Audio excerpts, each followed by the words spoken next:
That is until the illusion was broken. Don't be ashamed. It's only nature running its course.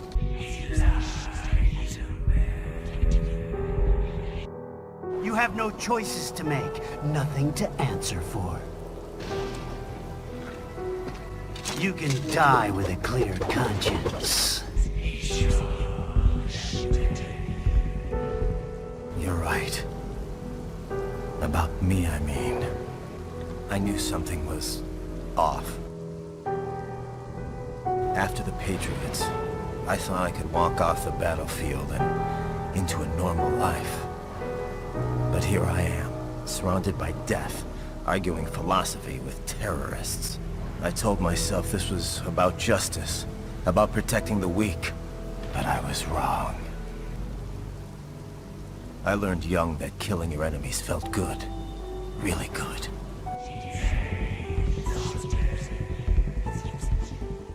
In America, my friends, my family, they helped me forget the devil inside.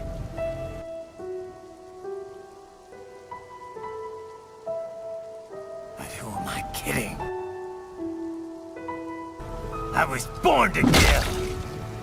The bit about my sword, that means of justice stuff, I guess I needed something to keep the Ripper in check when I was knee-deep in bodies.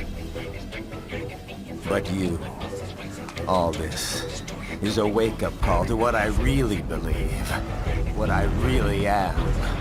What are you saying? I'm saying Jack is back.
This is my normal, my nature.